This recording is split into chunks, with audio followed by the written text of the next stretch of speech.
Welcome to Defense Ninja's weekly personal growth and development activities. This week we are talking about responsibility. How to take responsibility for yourself. Coming up.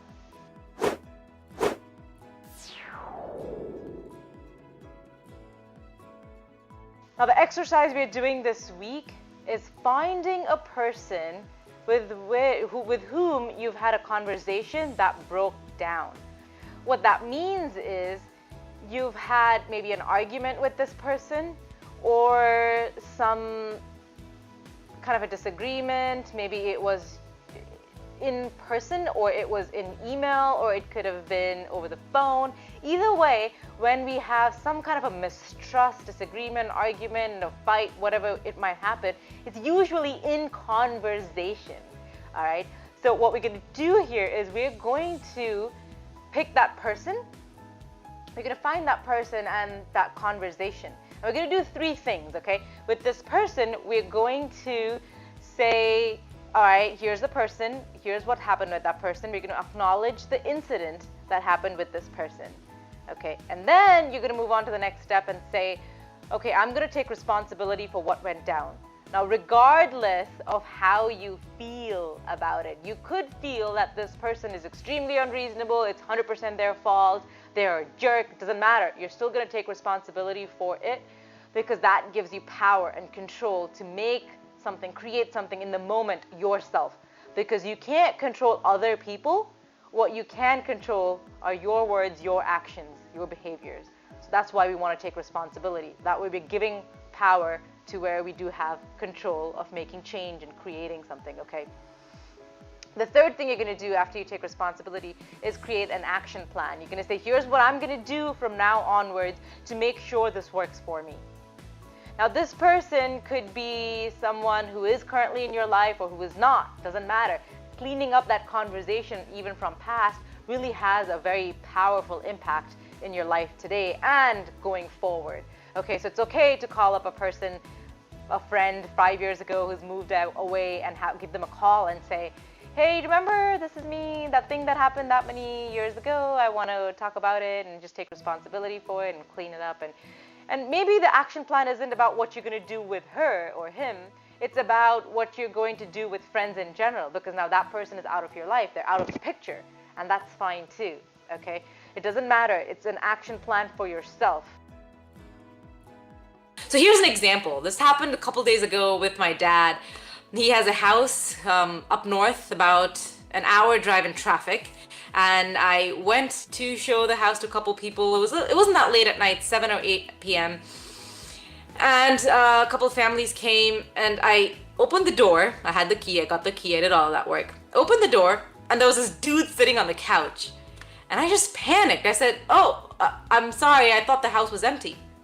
And so I left. I'm like, I'm gonna come back. I have a family who's coming. Are you okay? And he was a good sport, so it was okay. And I was really upset. So I called my dad and I said, this house is not empty. There's someone living here. And he said, oh yeah, it's not letting up till the end of the month. That makes sense. And I said, well, you should have told me. and he said, well, you should have asked, Fazia. Well, I said, well, it's your house. It's your responsibility. I'm just the middleman. I'm just doing work for you. And he said, well, and so I told him it's dangerous because it's, a little bit late at night. I have my Kubaton on me and, I made sure I told people where I was going to be, what time frame, and still it's just not safe. And he said, yeah, well, you're the idiot. You should have realized that it's late at night and not safe and this house is in the middle of nowhere and you shouldn't have gone.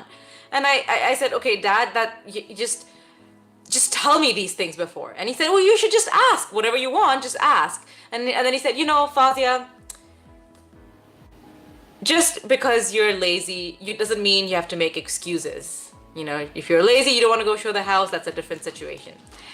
And I just lost it. I said, lazy, I'm already here. I'm showing you how, I work 18 hours a day. I'm working so hard and I still want to help you out. So I took this responsibility to show the place and I'm doing all this work, putting in all the effort for you. And you need to tell me everything. I was just really I was upset. And then I realized in that moment, that my dad started raising his voice, like, you're the adult and da-da-da. And so I said, give the phone to mom. Because this is clearly not going to be a productive argument or productive discussion. And so when mom came on, I was like, Mom, can you believe this happened? He sent me to this house and it's unsafe and and there's someone in the house and not giving me information. And my mom said, she was listening calmly and, she said, yeah, did you know on Zillow we put up that viewing is only available Sunday afternoon? And I remember my dad did mention that. I was just not paying attention because there's so much going on for me to think about it. I have two businesses, and like I'm helping out my dad. It's just really hard for me to keep track of in my mind because I'm just launching both my businesses right now.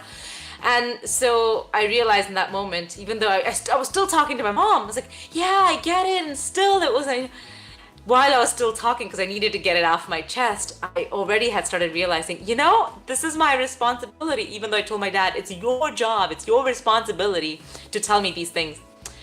So finally, when I finished sharing everything I had to share and what happened, I said, okay, give the phone to dad.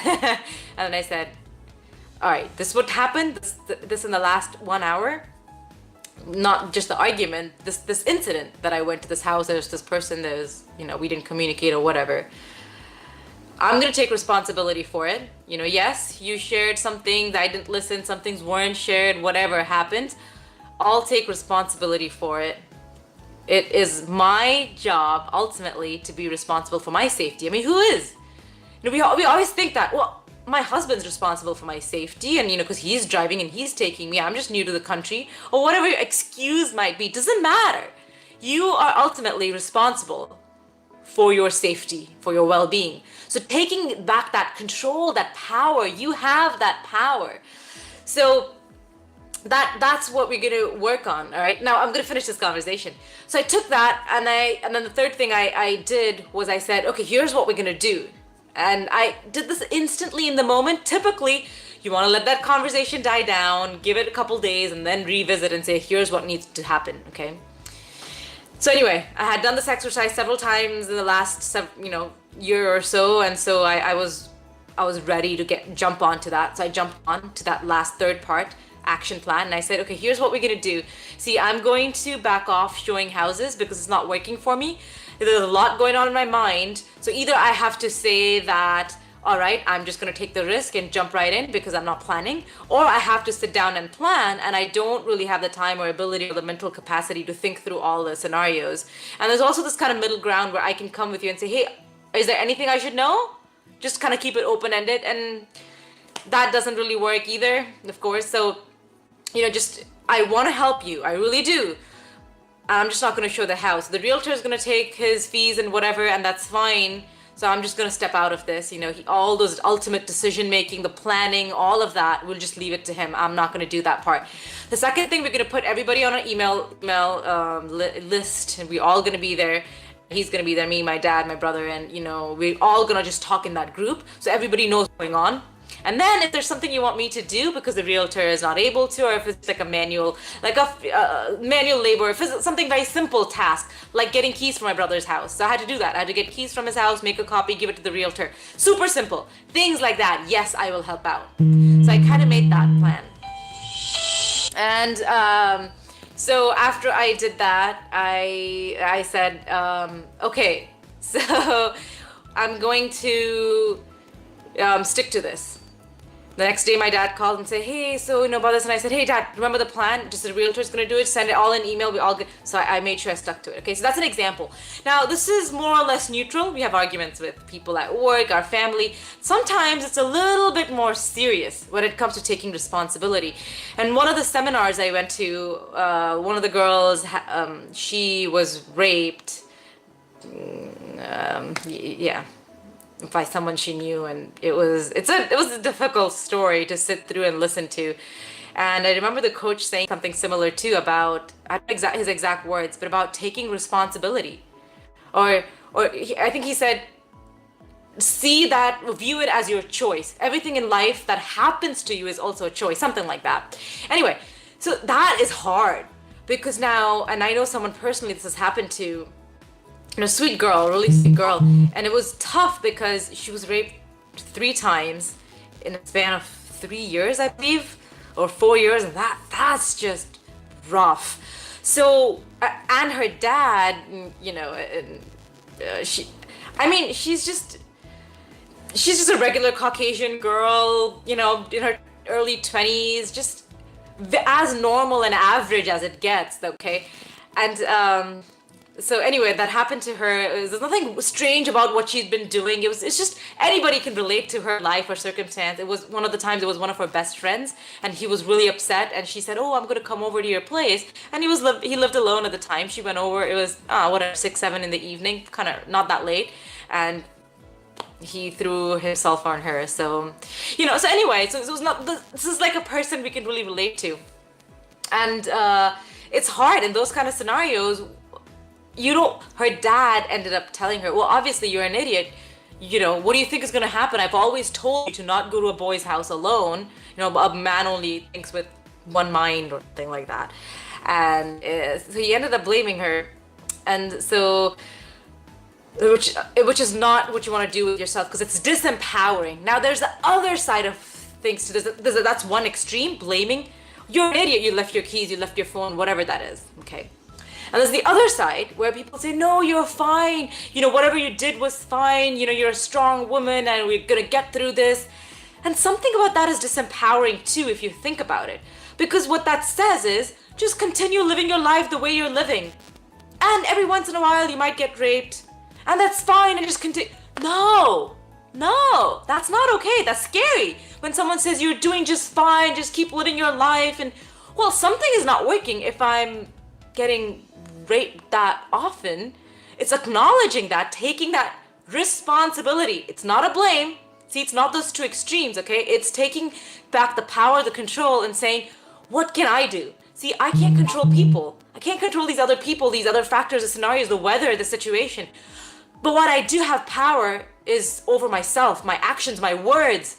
So what do I do? What do I do to make sure I create a new life, a new possibility where I'm free, I'm happy, I'm safe, I'm secure, I'm financially stable, whatever that entails. And in this scenario, it's very easy.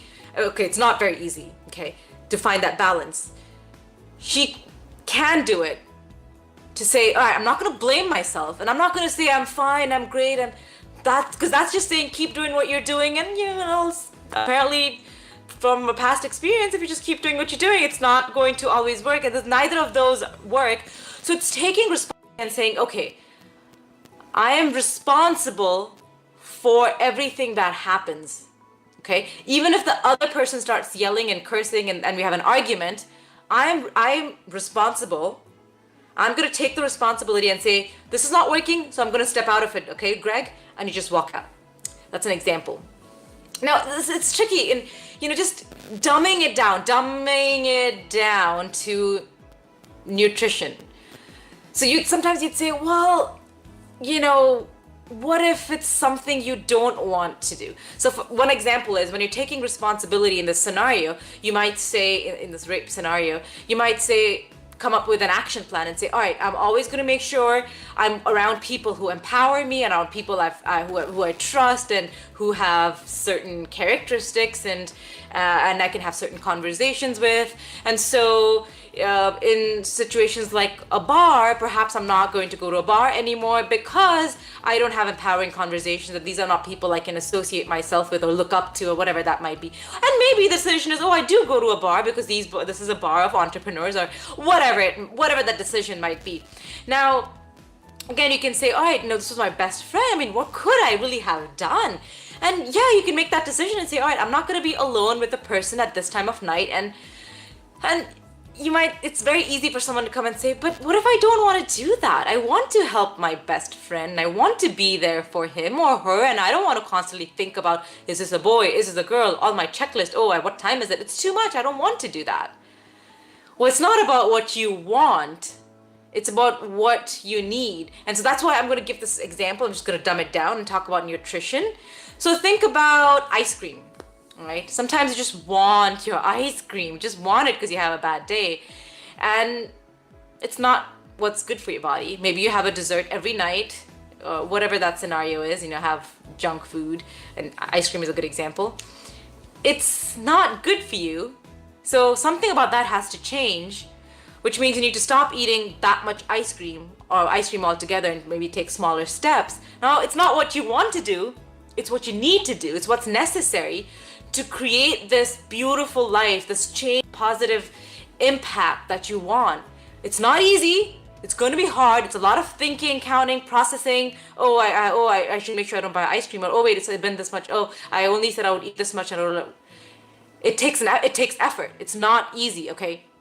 So it's the same kind of thing. Even in this scenario, it's not easy. It takes a lot of effort. You have to plan out what you're going to do, what time, with what people. And then over time, it'll become muscle memory. And a lot of that is also going to involve setting boundaries, saying things, carrying things on you, whatever it might include, okay?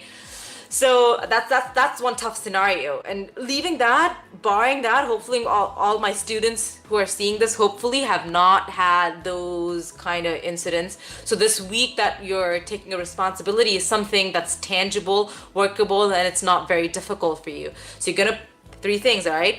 Find that person. So the next class that we meet, I just want to have you pick out the person in the scenario. All right, and then after that, we're gonna work on when I see the next set, I'm gonna say, all right, now that the week has passed, what has come about in your homework? How is it going? What conversations have you had? So break it down for yourself. So find that person, identify the person in the conversation. Doesn't matter how long ago it is or where this person has gone. Even if they'd be like, oh, you're calling me after 5 years. This is kind of weird. And whoa, what are you doing? And you can say, well, yeah, my instructor gave me this homework, so I'm just doing my homework, okay? It's empowering, trust me. Find the person, this conversation, and then talk about, what went down.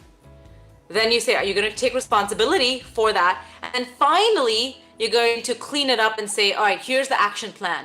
Now, of course, it may or may not involve this person at all because this person's gone away or whatever. But you're just going to say, in general, here's what I'm going to do about this scenario with friends. Here's what I'm going to do with my friends in general. So you're going to do this. And if you're watching this video, if you're remote and not one of my students working with me, post a comment below. Work on this exercise in a couple days. At least identify the person and the conversation and post below and make a commitment to yourself in the comment. I'm going to have this conversation with this person. Then give yourself a couple more days, have the conversation and post again. Here's what I did and here's the conversation I had and let's see where it goes. I would love to hear your stories, love to help you out. And maybe, just maybe, if I'm inspired, I might pick a person if we have a lot of responses and give a free gift